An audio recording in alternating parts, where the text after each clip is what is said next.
Type 1. The Payday Millionaire. Have you ever met someone who becomes a completely different person? The moment they get paid? Friday morning, they're checking prices. Friday afternoon, they're buying appetizers they never order. Friday night, they're suddenly the most generous person in the group. Meet Alex. For exactly 72 hours every month, Alex genuinely believes he's rich. His paycheck arrives. His phone buzzes. And just like that, budget? What budget? He upgrades his coffee, orders dessert, buys the premium version, adds faster shipping, walks into the mall for toothpaste, walks out with sneakers, a hoodie, wireless headphones, and somehow still forgets the toothpaste. It's honestly impressive. For 3 glorious days, money feels unlimited. Until Monday morning. Alex opens his banking app, looks at the balance, closes the app, waits 5 seconds, then opens it again. Because maybe, just maybe, the app made a mistake.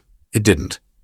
Now he's standing in the grocery store, comparing 2 brands of pasta, trying to save 30 cents. He's skipping takeout, turning down invitations, searching meals under $5. The funny thing is, nothing unexpected happened. No emergency, no surprise bills, no bad luck. He simply spent tomorrow's money, today. And next month, he'll probably do it all again. Because spending money makes you feel rich. Keeping money is what actually makes you rich. But Alex isn't the most interesting graduate here. The next one has founded 7 companies. Only one tiny problem. None of them exist. Type 2. The LinkedIn. CEO meet Jake. Jake's LinkedIn profile is incredible. Founder, CEO, entrepreneur, investor, business strategist, growth expert, visionary. His profile makes him sound like someone worth $50 million. Then you ask, so, what does your company actually do? Silence. Jake loves starting businesses. Coffee brand, fitness app, marketing agency, AI startup, crypto project, real estate, digital products. Every month, a brand new idea changes his life. For about 2 weeks, then another opportunity appears. This one's even better. So the old idea gets abandoned. Again, Jake's laptop is a graveyard. Business_final, business_final_52. Business_final_real. Business_final_final. Business_final_final2. His desk is covered with logos, business cards, packaging designs, vision boards, half-built websites, everything, except paying customers. Jake isn't lazy. He's busy all day, watching business videos, reading books, planning, researching, brainstorming, creating spreadsheets, making logos, designing websites, planning launch dates, everything except launching, because starting feels exciting. Finishing feels repetitive. Most people chase excitement. Successful people repeat boring things. For a very long time, Jake keeps falling in love with beginnings, and that's why he never reaches the ending. Still, at least Jake knows where his money's going. The next graduate? Not so much. She loses money while she's asleep. Type 3. The subscription collector. Meet Emma. Emma has a very expensive hobby. Free trials. It always starts the same way. Try it free. No payment today? Cancel anytime. Seems harmless. Netflix? Sure. Music app? Why not? Cloud storage? Probably useful. Fitness app? I should exercise more. Meditation app? Maybe I'll become less stressed. AI writer?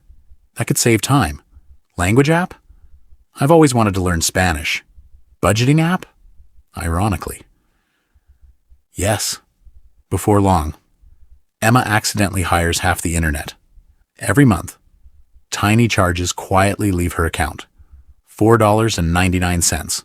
$7.99. $9.99. They're so small. She barely notices.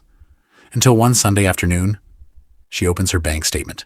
Scroll, scroll, scroll. Wait, I'm still paying for that? Apparently, yes, she is. That fitness app hasn't been opened in 11 months. The meditation app? Ironically, it's now causing stress. The budgeting app didn't budget itself. By the time Emma finishes checking, she's paying for 12 subscriptions. Some she doesn't even recognize. Here's what's fascinating. Nobody goes broke because of one subscription. They go broke because of 20 tiny ones. Emma wasn't spending recklessly. She was leaking money. One small payment, month after month. Without noticing, after canceling everything she never used, she suddenly had hundreds of dollars staying in her account every year. Not because she earned more, because she finally stopped the leaks. But believe it or not, the next graduate loses something far more valuable than money: attention. And once it's gone, everything else becomes much harder. Type 4, the side hustle hopper. Meet Ryan. Ryan doesn't have one side hustle. He has all of them. January, drop shipping. February, Amazon FBA. March, affiliate marketing. April, faceless YouTube. May, AI automation. June, day trading. July, print on demand. August, whatever some guy on YouTube claims will make 6 figures before Christmas. Every new business is the one. Ryan watches one success story, and suddenly he's convinced. This changes everything.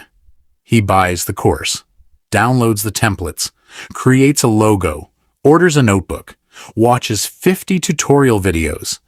Then, something unexpected happens. The work gets boring. The views don't explode. The sales don't appear overnight. The business starts feeling like work. That's when another video pops up. This new AI business makes $20,000 a month. Ryan doesn't hesitate. He quits, starts over, again. His browser has 300 open tabs. His laptop has 20 unfinished projects. His hard drive is full of folders called New Business Idea. The funny part? Ryan doesn't have an opportunity problem. He has an attention problem. Every time something gets difficult, he assumes he picked the wrong business. So he spends years becoming a beginner, over and over again. Here's the truth. Success usually doesn't belong to the person who found the perfect opportunity. It belongs to the person who stayed long enough to become great at one. Ryan keeps chasing the next shortcut. The next graduate chases something even more dangerous: the crowd. Type 5, the FOMO investor. Meet Olivia. Olivia has incredible timing. Unfortunately, it's always late. She isn't interested until everyone else is. A stock doubles. Now she's curious. Bitcoin reaches a new high. Now she's an expert. Her friends say, "I bought this 6 months ago." That's usually the exact moment. Olivia decides to buy. She opens her investment app, sees a giant green chart, smiles. This thing only goes up. She buys. Then, the market does what markets do. It falls 5%, then 10, then 15. Every notification feels like bad news. She refreshes the app every 10 minutes. Maybe it'll recover. It doesn't. Finally, she gives up, hits the sell button.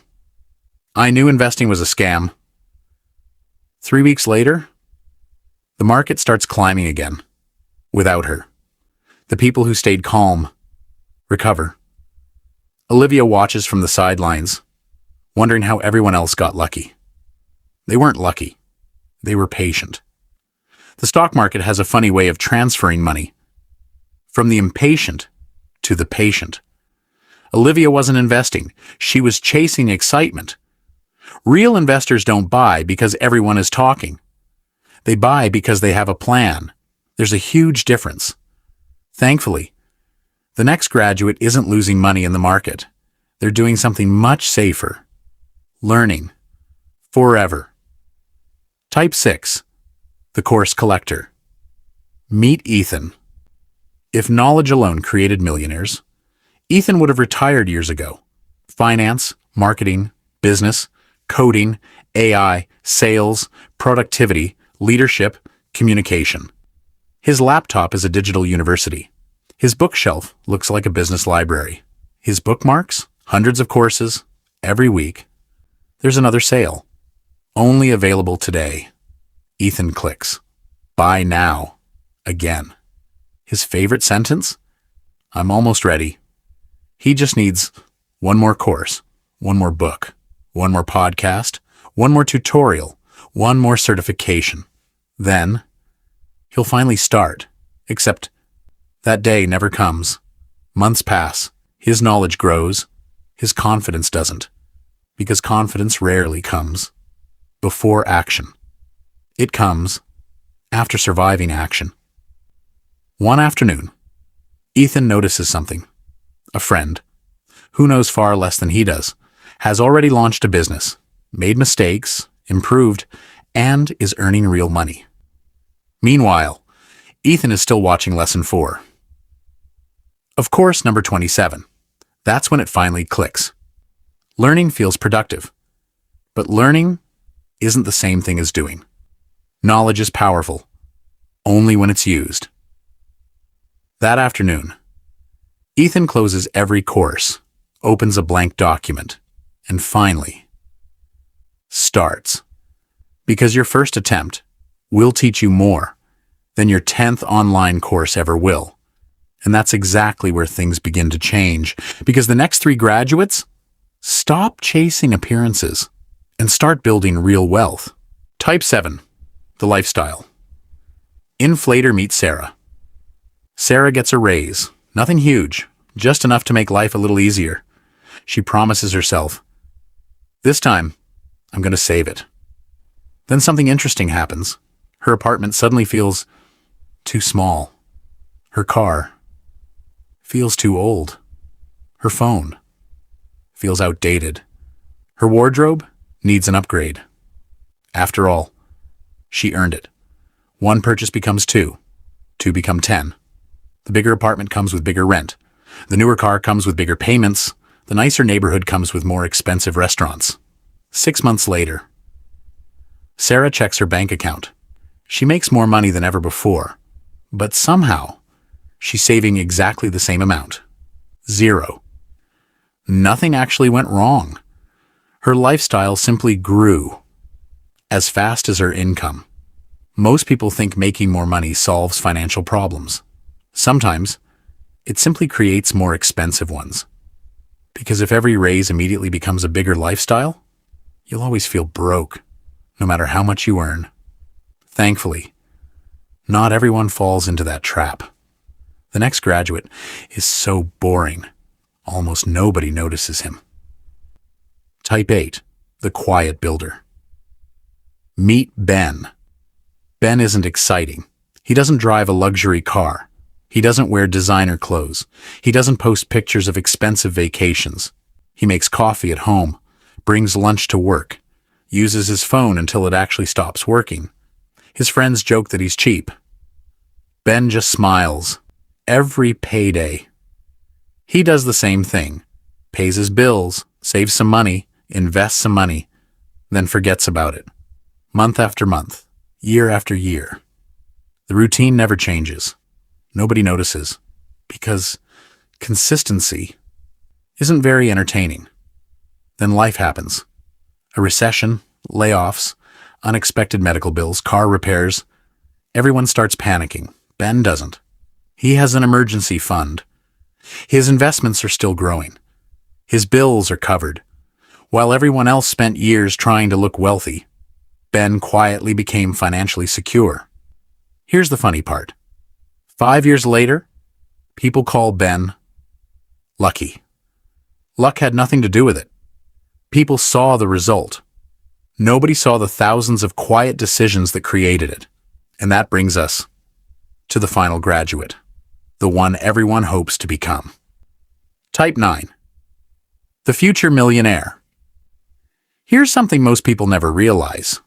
Future millionaires rarely look like future millionaires. They don't need expensive watches. They don't need luxury cars. They don't need strangers to think they're successful. Because they're building something far more valuable: freedom. Every paycheck has a purpose. Some pays today's bills. Some protects tomorrow. Some gets invested for years into the future. It's not glamorous, most days. It feels ordinary. While everyone else is chasing the next shortcut, they're quietly repeating simple habits. Spend less than they earn. Invest consistently. Avoid unnecessary debt. Ignore trends. Stay patient. That's it. Nothing magical. Nothing complicated. Nothing viral. 20 years later, people look at them and say, "Wow, you got lucky." Lucky? No. They simply made hundreds of small decisions that nobody applauded.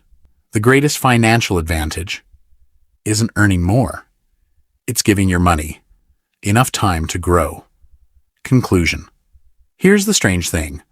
None of these graduates wake up trying to stay broke. Alex genuinely believes next month will be different. Jake honestly thinks his next business idea is the one. Emma completely forgot those subscriptions existed. Ryan keeps searching for the perfect opportunity. Olivia believes she's buying at the right time. Ethan thinks one more course will finally make him ready. Sarah keeps rewarding herself with every raise. Ben quietly keeps doing the same boring habits. And the future millionaire? They simply keep showing up.